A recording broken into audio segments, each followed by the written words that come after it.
Haleluya, shalom kepada semua sahabat-sahabat saya. Di dalam pergaulan kita hari lepas hari, kita akan bertemu dengan banyak sahabat, kita bertemu dengan banyak orang.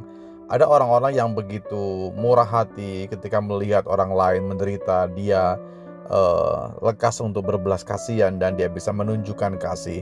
Tapi ada juga orang-orang yang ketika melihat keluarganya, temannya, sahabatnya mungkin dalam kondisi terpuruk, dia hanya pasif biasa saja dan memang mendengar akan hal-hal demikian, tapi tidak ada inisiatif untuk bagaimana saya berbuat sesuatu untuk bisa membantu, untuk bisa menolong, meringankan beban dari saudara kita.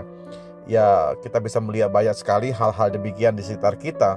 Maksud saya adalah hari indah, bahkan dalam beberapa hari ke depan, saya mengajak kepada semua sahabat-sahabat, jadilah orang yang gemar untuk menolong, gemar untuk membantu, dan bahasa saya adalah jadilah orang yang tidak pelit, saudaraku.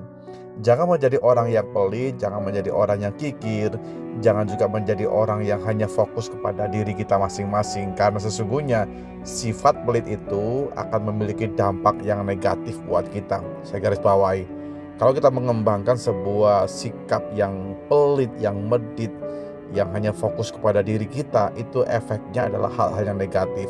Kebalikannya, kalau kita bisa mengembangkan kasih, akan ada banyak kebajikan, kemurahan, bahkan ada berkat-berkat Tuhan yang Tuhan akan berikan buat setiap kita. Mengapa kita jangan menjadi orang yang pelit? Alkitab mencatat begini, karena sifat seperti itu bertentangan dengan ajaran kasih. Selalu saya sampaikan kepada semua kita bahwa berilah, maka kita akan diberi. Berilah dan kamu akan diberi. Dalam Lukas pasal yang ke-6 ayat yang ke-38. Bapak Ibu saya kasihi, dalam kehidupan kita, kerohanian kita, kita diajarkan oleh Tuhan untuk bagaimana kita mengasihi, bukan hanya dengan ucapan saja, tapi dengan sebuah tindakan, sebuah sikap, sebuah pengorbanan, mengasihi dan memberi kepada sesama kita. Orang yang pelit cenderung menahan berkat yang seharusnya kita bisa perbuat, tapi kita seringkali menahan berkat membantu orang lain di sekitar kita. Kalau berbicara hal demikian, tentu kita akan melihat masing-masing kita punya kondisi yang berbeda. Kita punya kondisi sosial yang berbeda, kita juga punya kemampuan yang berbeda. Maksud saya adalah begini, gemarlah menjadi orang yang suka menolong, suka memberi. Karena orang yang pelit itu, dia bertentangan dengan firman Tuhan. Sikap yang dia bangun itu tentu bukan selaras dengan firman Tuhan. Setiap kita yang sudah sekian lama percaya kepada Yesus, kita mengimani bahwa kekristenan kita adalah kekristenan yang bertumpu di atas firman Tuhan.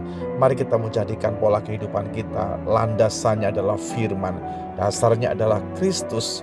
Dan apa yang kita kerjakan hari ini dasarnya adalah seperti kita mengikuti jejak bahkan arahan dari Yesus. Bagaimana dia peduli, dia gemar menolong, dan dia selalu memberikan kebaikan kepada siapapun juga. Jadi hari ini kita bisa melihat sesungguhnya ketika kita mengembangkan sifat yang pelit itu, sementara kita bertentangan dengan firman Tuhan. Karena ajaran Tuhan bukan seperti itu. Ajaran Tuhan adalah buat setiap kita. Mari kita bisa membuka hati dan membuka diri. Berilah dan kamu akan diberi. Setiap tantangan apapun yang hari ini datang buat kita, ketika ada tantangan berkorban, tantangan memberi, mari kita menjadi orang-orang yang gemar benar-benar untuk menunjukkan kasih, menunjukkan kepedulian kepada orang-orang di sekitar Anda dan saya. Tuhan menolong kita semuanya. Saya percaya Tuhan akan memberikan hikmat, marifat, akal budi, kemampuan, kesanggupan yang lebih buat kita untuk bisa menelaah firman lebih dalam lagi, dan tentu mengaplikasikan dalam kehidupan kita hari lepas hari. Terima kasih Bapa dalam sorga, buat hari ini kami dengar firman-Mu, kebenaran-Mu yang akan menolong kami Tuhan. Hari ini kami bersyukur Tuhan selalu menguatkan kami lewat firman-Mu, belajar menjadi orang-orang yang peduli, menjadi orang-orang yang suka memberi, bukan hanya terfokus kepada masing-masing pribadi kami. Kami percaya Tuhan, kami sementara melakukan firman ketika kami gemar memberi kepada orang-orang di sekitar kami, dan Tuhan menunjukkan kasih, rahmat, cinta, dan anugerah-Mu yang besar bagi setiap kami. Terima kasih buat semua kebaikan, terima kasih buat segala kebajikan-Mu. Kami bersyukur, kami bangga punya Tuhan yang selalu memberikan teladan yang terbaik buat kami di dalam hal memberi. Kami meletakkan tubuh, jiwa, roh, semua pengharapan kami di dalam berkat nama Tuhan Yesus Kristus. Haleluya. Amin.